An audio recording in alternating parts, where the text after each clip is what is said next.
ẹ kú kalẹ̀ níbikíbi tí ẹ bá ti ń láǹfààní láti máa wá ẹ káàárọ̀ ẹ káàsán ẹ káalẹ́ káàkiri gbogbo àgbáńláyé níbi tí ẹ ti láǹfààní láti máa gbọ́ wa tàbí wò wá ketekete lásìkò yìí láti lè ṣe Kabiyesitv tí a ti ń gbé àṣà àti ìṣe Yorùbá lárugẹ. Ibẹ̀ ni àwa tí a ti ń kàn sí ní ìkànnì tí ó kilẹ̀ falafala yìí.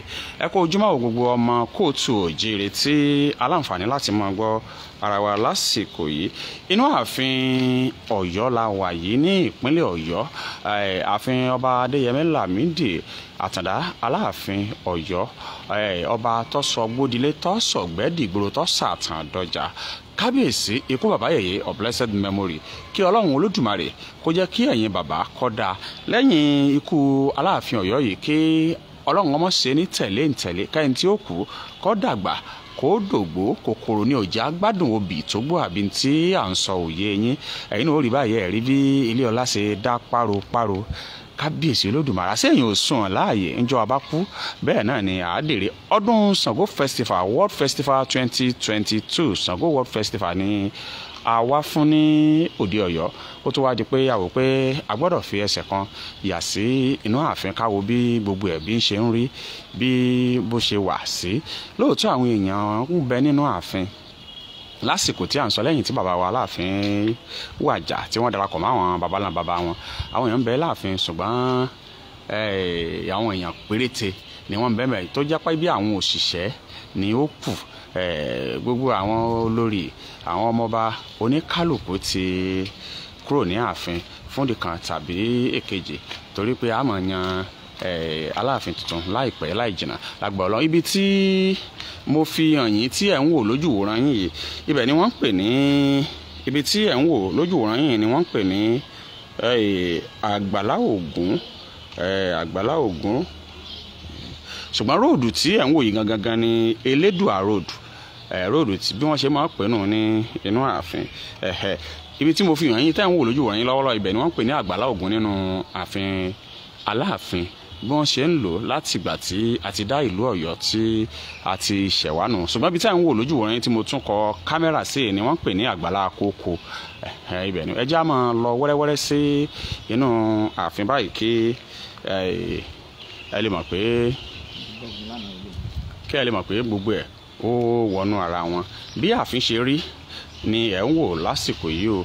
Kí Ọlọ́run Olódùmarè kó yan ọba dáadáa bíi ti Lamidi Atanda Adeyemi Ikubabaye fún wa, kó yàn fún wa ní òde Ọ̀yọ́ àbí tí à ń sọ òye. Kí Ọlọ́run Olódùmarè kó sì bá wa ṣe gbogbo ẹ̀ bí a ṣe ń fẹ́ lóde Ọ̀yọ́ káàfàtà. Ọlọ́run Olódùmarè kó dúró ti gbogbo ẹbí ará ọ̀rẹ́ ojúlùmọ̀ àtọmọ ìlú tí bàbá wa Kábíyèsí ọba Adeyemi Lamidi tí wọ́n fi sílẹ̀. Àwọn Ọ̀yọ́ mèsì wọ́n ń bẹ ní ìlú, wọ́n ń ṣètò bí gbogbo ẹ̀ ó ṣe dùn. Ó sì mọ̀ pé Ọlọ́run ọba mi ó kí wọn lẹ́yìn, àwọn alálẹ̀ ó fún wọn ṣe tí a fi ní adarí rẹ̀ bíi ti bàbá wa Ikubabaye Lamidi Atanda Aláàfin òòṣà fúnra ẹ̀. Ọmọ kú ọmọ àrùn ọmọ òfò ọmọ àdábálẹ̀ ọmọ àdábá òde ọba tọ́ràràrà tó rí lẹ́gbò lẹ́sẹ̀ bàbá Kábíyèsí ọmọ ṣe o. Adúpẹ́ lọ́dọ̀ Ọlọ́run ọba mi torí alápàdúpẹ́ lọ́lọ́run. Ààrò ológun ọdún lónìí pé Aláàfin ó wàjà ṣùgbọ́n kò sí nǹkan tí a fẹ́ bá Ọlọ́run ọba mi fà àbí tí à ń sọ òye yín. Ẹ̀yin náà wò ó ibi tí ààfin bàbá láti dé yìí o. Ààfin bàbá ni a wà yìí. Ẹ rí ẹkùn tó gbé ẹran nù. Gbogbo ẹ̀yin tẹ́ bá ti wọ́n wá bí tẹ́lẹ̀ ẹ ti mọ̀ pé ààfin bàbá ni a wà yìí. Ibi tá à ń wà yìí gangan tẹ́ ń wò yìí ni wọ́n ń pè ní òde àárọ̀. Òde àárọ̀ ọ́fíìsì bàbá lẹ̀ ń wò. Ọ́fíìsì bàbá níbi tí wọ́n ti máa gba gbogbo àwọn àlejò yálà lọ́balọ́ba níjòyè ní àlejò. Ibẹ̀ ni ẹ̀ ń wò ní ojú ìwòran yín tí ẹ̀ ń wò yìí tí gbogbo ẹ̀ dá páropáro. Ó mà ṣe o. Àtàndá Kábíyèsí Olódùmarè Ọlọ́run Olódùmarè kó bá fi orí jìn bàbá kó sì pa àṣìṣe wọn rẹ́. Kọ́lọ́run Olódùmarè kó má ṣe ní tẹ̀lé ntẹ̀lé ẹni tí ó kú kó dàgbà kó dògbò. Kí eku ọmọ ké bí eku lẹ́yìn ikú bàbá, kí ẹyẹ ọmọ ké bẹ́ẹ̀ kọ́mọ èèyàn kó sì máa fọ̀n bí ọmọ ènìyàn.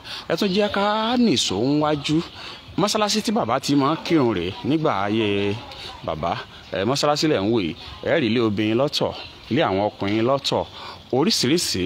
Kábíyèsí Olódùmarè. Ibi tẹ́ ń wò yìí ni àwọn olóyè máa ń sábà jókòó. Gbogbo àwọn tí wọ́n bá wá bàbá wá, tí àlejò bá ń bẹ lọ́dọ̀ àwọn òní kẹ́yìn, ó dàbí reception bẹ́ẹ̀ yóò lóyìnbó ṣe máa ń pè.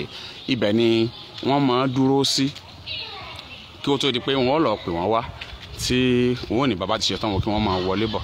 Inú ààfin la wà yìí o, ààfin Kábíyèsí Ikubabaye aláṣẹ, òun gangan fúnra ẹ̀ gangan lòṣà Atanda Lámídì Adeyemi.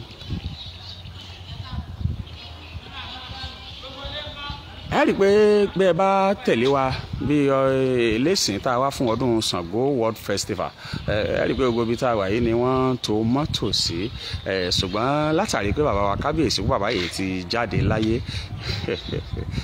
àwọn mọ́tò tí ń bẹ́ẹ̀ àwọn mọ́tò bóyá àwọn mọ́tò tí ọ̀bá gbà mọ́ wọ́n ti kó gbogbo kúrò pátápátá. Eléyìí tó túmọ̀ sí pé kò sí ẹnìkankan láàfin yàtọ̀ sáwọn tí ń ṣiṣẹ́ nínú ààfin dàsìkò tí àwọn àyíká pààkì bàbá nì tí wọ́n máa ń pààkì àwọn ọkọ̀ sí gáràjì.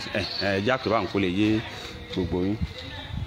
Òun rèé o, ọ́fíìsì àwọn òṣìṣẹ́ bàbá, bóyá yálà mídíà, àwọn pressman, àwọn cultural ambassador, ọ́fíìsì wọn ni ẹ̀ ń wò ní ojú ìwòran yín yìí. Àwa láǹfààní àti bá sọ̀rọ̀ tí gbogbo Ọ̀yọ́ pátápátá káfàtà a bá wọn sọ̀rọ̀ láàárọ̀ yìí wípé Aláàfin wàjà bó wà lọ́dún Sango World Festival 2022 tọdún yìí, ṣé a dá dúró ni àbí a ṣe ọdún Sango? Bàbá jẹ́ wá pé yẹ̀kínì kan kò lè yẹ̀ wò torí Aláàfin wàjà lóòótọ́ ó dùn àwọn, ṣùgbọ́n kò sí ní tí ó ní káwọn ọmọ ṣe ọdún Sango torí kọ́dà báwọn bá ṣe gan Aláàfin gan lọ́rùn, inú bàbá ò ní dùn torí Aláàfin gangan fún rẹ̀ gangan náà ní Sango, àbí tí à ń sọ òye. So a ti bẹ̀rẹ̀ ọdún Sango lánàá, wọ́n ti láṣú àfihàn yín lójú ìwòran yín. Ẹ̀yin tí ẹ bá ti sùn lánàá kí wọ́n tó bẹ̀rẹ̀ torí aago 12 òru àná la bẹ̀rẹ̀. Ẹ̀yin tí ẹ bá ti sùn ẹ lọ sí page Kabiyesitv, yálà lórí Instagram Kabiyesitv, lórí Facebook Kabiyesitv, lórí YouTube Kabiyesitv. Ẹ subscribe sí YouTube kẹ́ ẹ lè máa rí updating bí gbogbo ẹ̀ bá ṣe ń lọ lọ́dọ̀ yín. Yálà ẹ wà ń lo èbó ni, kò síbi tí ọwọ́jà ẹ̀rin ò tó. Bí ọdún Sango tí à ń sọ tá a wá fún yìí, ọjọ́ 10 gbáko ó ní a fi máa ń ṣe. A ti ń ṣe nígbà tí bàbá ń bẹ láyé, nígbà tí bàbá sì wàjà náà a ní sáláì mọ́ ṣe. Bá a ṣe máa ń ṣe, bá sọ̀rọ̀ tún jẹ́ ó yé wa pé yóò tún dùn gbọ́ngbọ́n kan sí bí ṣe máa ń rí tẹ́lẹ̀ náà ni yóò ṣe dùn lọ́dún yìí. Tó ṣe pé gbogbo ayé náà ni ó padà wọlé. Látàná tá a ti débí náà làwọn èèbó lọ́lọ́kọ̀ọ̀kan ọ̀jọ̀kan ti ń wọlé tó ní kálukú sì ti ń búùkù hòtẹ́ẹ̀lì rẹ̀. Lánàá àwa àtàwọn èèbó àjọ lọ síbi ọdún ni ẹ rí àwòrán bàbá wa Kábíyèsí Ikubabaye tí mo fi hàn yín.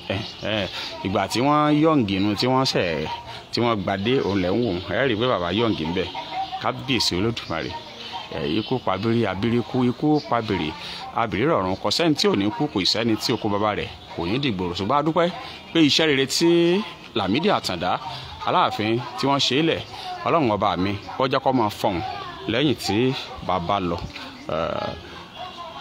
Ọdún Sango World Festival ti 2022 yìí wọ́n jẹ́ ó yé wa pé yóò tún dùn, bá sọ̀rọ̀ ní yóò lárinrin ju tàtẹ̀yìnwá lọ, pé torí kìí ṣe ọdún ìlú ni, kìí sọdún Aláàfin nìkan, because Aláàfin gangan fúnra wọn òun ni wọ́n ń pè ní Sango, àbí tí à ń sọ òye. So bí a ṣe máa ṣe nù láìpẹ́ láì jẹ́ mọ̀ pé Ọlọ́run ọba mi yóò yan ọba dáadáa bíi ti Lámídì Atanda, ọba ẹlẹ́mìí gígùn, ọba tí ó kórè wọ̀lú yóò yan fún wa nílùú Ọ̀yọ́ Aláàfin pẹ̀lú àṣẹ lọ́wọ́ Olódùmarè. Bí n bá ṣe wá ń jẹ́ bá a bá ṣe ń tẹ̀síwájú káàkiri gbogbo ibi tí a ti fẹ́ ṣe ọdún Sango yìí, a máa fi tó yín létí updating lóríṣiríṣi yóò máa lọ. Lénìí àwọn ibi tí a dé ń bẹ̀ a sọ fún yín. Ọ̀la ni a lọ sí ibi olúwẹ̀rí tí a lọ ṣètùtù ń bẹ̀, tí a lọ ṣe gbogbo ẹ̀. Bẹ́ẹ̀ ṣe ń wo ẹ máa bá wa share rẹ̀ káàkiri, ẹ jẹ́ ó kárí ilé kó kárí oko. Ẹ jẹ́ yé wọn pé à ń bẹ nínú ààfin bàbá wa Kábíyèsí Ikubabaye aláṣẹ kejì òòṣà ọba Lámídì Adeyemi, ààfin aláàfin ti ìlú Ọ̀yọ́ ibẹ̀ ni a wà. Tẹ́ bá sì ṣe ń darapọ̀ mọ́ wa fún ìgbà àkọ́kọ́, iléeṣẹ́ Kabiyesitv ni a ti ń kàn sí yín. Ẹ kú kalẹ̀ níbikíbi tí ẹ bá ń wà. A wá fún ọdún Sango, World Sango Festival 2022 ibẹ̀ ni a wá fún láfiní ká ṣe èlò sí ààfin bàbá wa Kábíyèsí, torí nígbà tí bàbá ń bẹ láyé àjọ ń ṣe náà ni, nígbà tí bàbá sì wàjà a lè fi lé bàbá wa lẹ̀, torí àwa la nílé àbí tí à ń sọ fún yín òye yín báwọn.